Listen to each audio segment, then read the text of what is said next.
Iningizimu Afrika kuphi nakuphi la kufinyelela khona inyanga yoMpedi TV siyakubingelela futhi siyakwamukela. Njengenjalo ke mbukeli wami sihle naye Mkhulu Hoti, sihle naye uprofessor, sihle naye bathi uDS TV. Mkhulu akubingelela ababukeli bonke emakhaya. Thokozani sanibonani dumela ngapshini endalo bulisa inyanga yoMpedi Mkhulu Hoti ngisegoli 131 Marshall Street Johannesburg CBD City kulonyaka lo hlasela inhlupheko Hoti abantu bashintsha impilo zabo. Siyabonga. Sibonge Mkhulu. Mkhulu ake sibheke la. Ake sikhulume kabanzi la Mkhulu. Masikhuluma ngebhande leGambling. Ngabe lisekhona yini? Ibhande leGambling into ekhona ene yinto engeke ize mhlambe ngicede noma ingabikho. Ibhande leGambling likhona, amabhande eGambling ayahlukahlukana ke. So into enzakalayo ukuthi abantu abaningi into ebhande leGambling abaunderstand ukuthi kwenzakala ini. Ngayenza ivideo la explaining ukuthi uma umuntu makhosi, uma umuntu egambulayo, imishini egambling iyasetwa ukuthi 82% yale mali enibheja ngayo iya ku the owners imachine.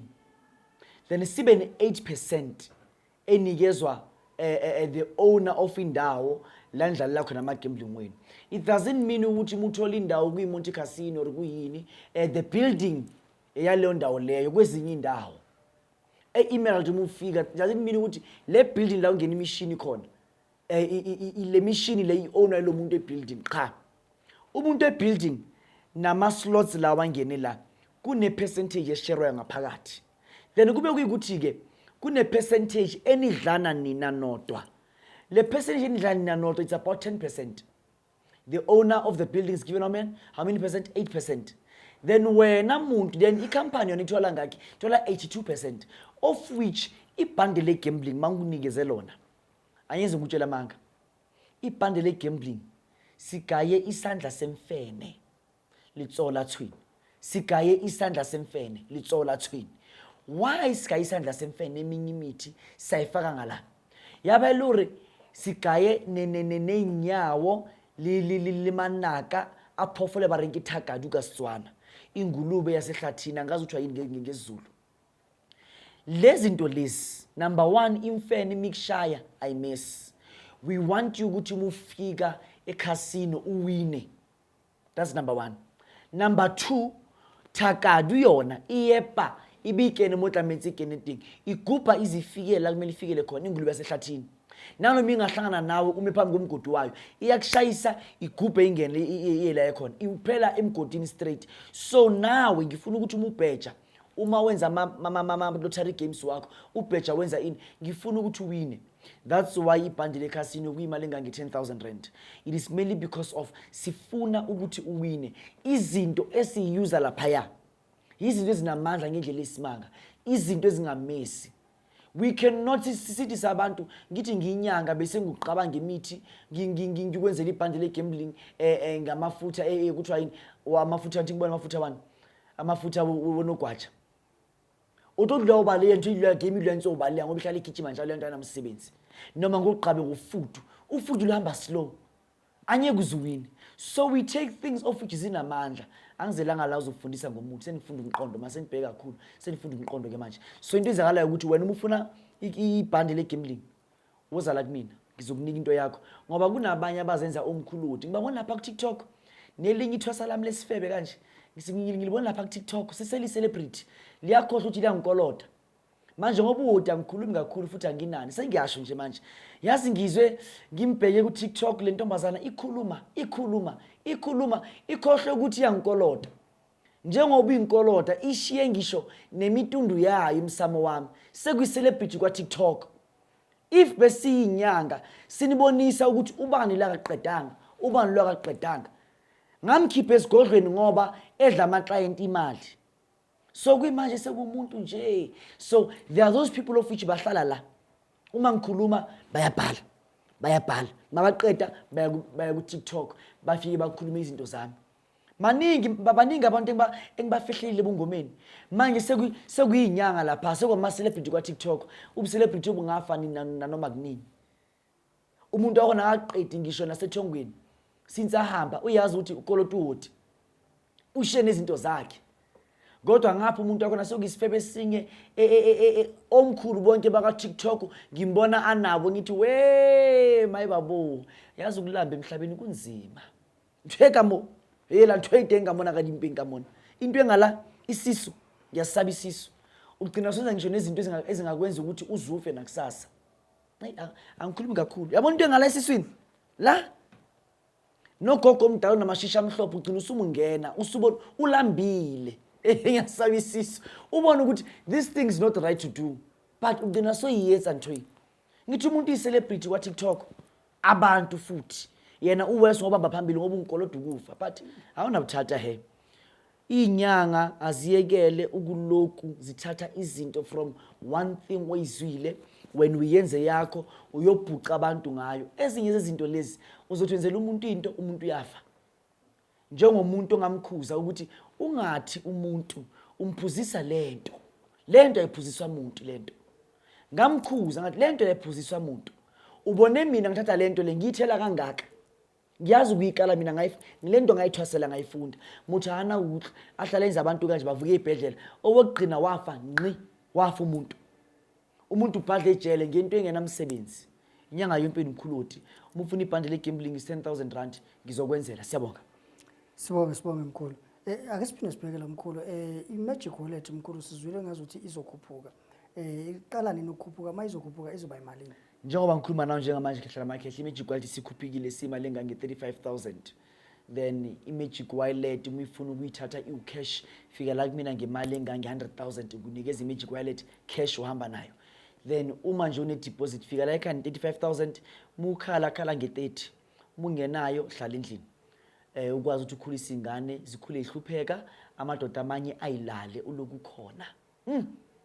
Wathi bannawe ingane zakho zidliwa amanye amadoda uloku khona usaba nje ukuthwala. Enyathi ngisaba ukuthwala ukuthi uhayekela ukuthwala ke nayi magic wallet. Ngiyasaba mamela ngwaneso. Ihlogwana ngizokunika into yakho amadlozi kini. Uyothi umusuka la impilo yakho ayizifana izolo. Angeke ingane zakho zilalwa abantu thina Hoti sikhona siphatha amakhamba ngaka.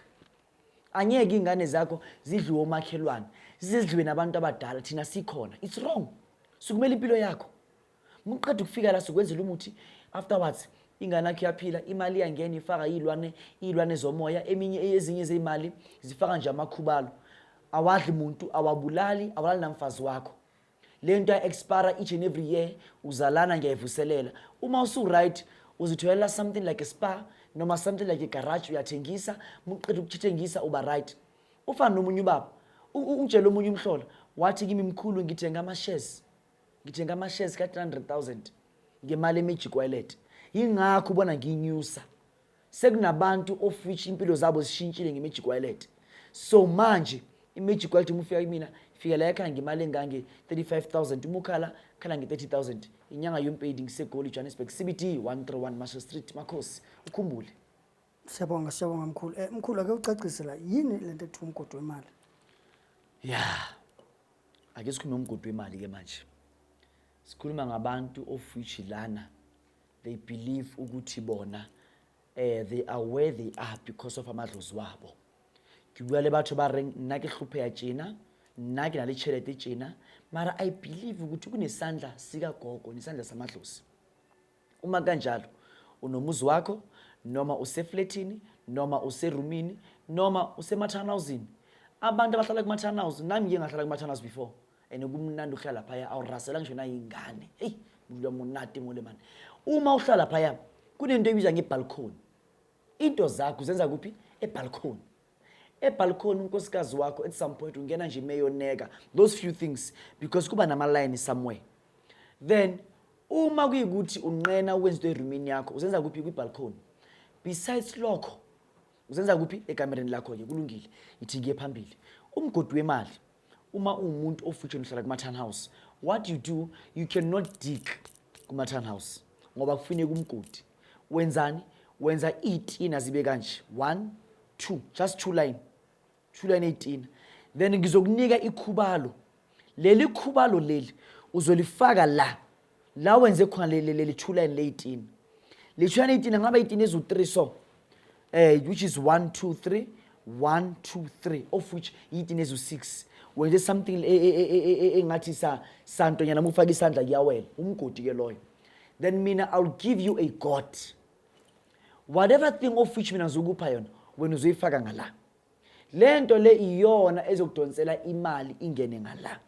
I repeat again, leyo nto leyo iyona into ezokudonsela imali ukuthi ingene ngala.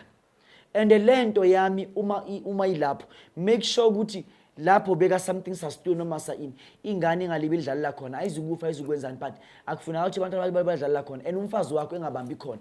Uma umfazi uzela indoda ingadlaleli khona, kuyikuthi this thing ngifaka umuntu oyi1, angifaki ebantwini abayi2, ayibulali ayenzi nix. Into enzakalayo sometimes wenza nje a big celebration, ubonga wena uthi ekhaya ubonga amadlozi, uyazi ukuthi ubonga lento esiya kuHoti.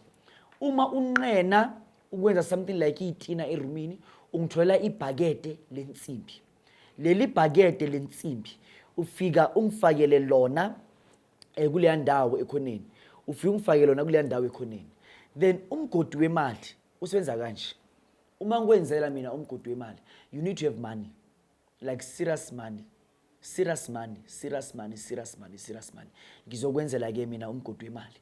Funa imali umuntu omdala, funa imali umntwana ekhehla, uzothola umgodi wemali, ngikwenzela umgodi wemali. Uno 50,000 yakwenzela umgodi wemali, una 100,000 yakwenzela umgodi wemali, une 200,000 yakwenzela umgodi wemali. Umukhala but khala ngento engizwayo.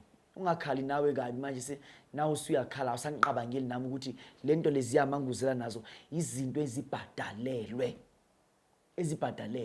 Inyanga yoMpedi Mkhulu, umgodi wemali uyabasebenzela abantu. Angeke uze udinge noma uswele i15,000 or more ngosuku uma ngikwenzela umgodi wemali. So wena gijima uzela ngunikeza into yakho. Siyabonga. Sibonga Mkhulu. Mkhulu ake siphinde sikhulume kabanzi la ngesibunge semali. Yeah. Isibunge semali umuthi. Lo muthi lo bonguphethe angazi nguyisephi. Sengiyabheka kulo ngishuta mayibabo. Lo muthi ukhona la kule ndawo uzongilinda nje. iTV yami phela le. Wena ubheke mina akunakuthi ungakhala. Ungawi wena. Okay, fine. Masikhuluma ngento ebiza ngesibunge semali, we are talking about this. Lento lena njengoba ngishilo ukuthi bebenza ama sticker wrong. Into engizoyilungisa ke le kuyekudala. Ngenza ama sticker right. Isibunge semali, what you do? Uthatha iphesi yakho. After iphesi yakho uzofathaza lo muthi kwiphesi yakho ngaphakathi. Then emva kwalokho lo muthi lo uyawushisa, ugeza ngawo, uqhuma ngawo. Lo muthi uzokusebenzela. Umuntu ogembulayo, umuntu osebenzayo, umuntu nje ofuna imali, kumele uthole isibunge semali. Isibunge semali siyasebenza. Inyanga yoMpedi Mkhulu, uma usidinga ke ufuna imali engange 2.5 sizokwenzela. Siyabonga. Sibonga Mkhulu. Mkhulu ake uphinde ucacisele abalaleli la. Umkhulu ngabe usahlola yini? Uma ukuthi uyahlola uhlola ngamalini? Ngivala nje ngisahlola, uma ufuna ukuhlola fika kimi on Tuesday noma Thursday. Ngihlola ngemali engange 1,500 rands. Ngizokuhlola ngivule into zakini. Siyabonga. Sibonge Mkhulu, sibonge kubabukeli bonke benyanga yoMpedi TV. Siyabonga. Makhosi.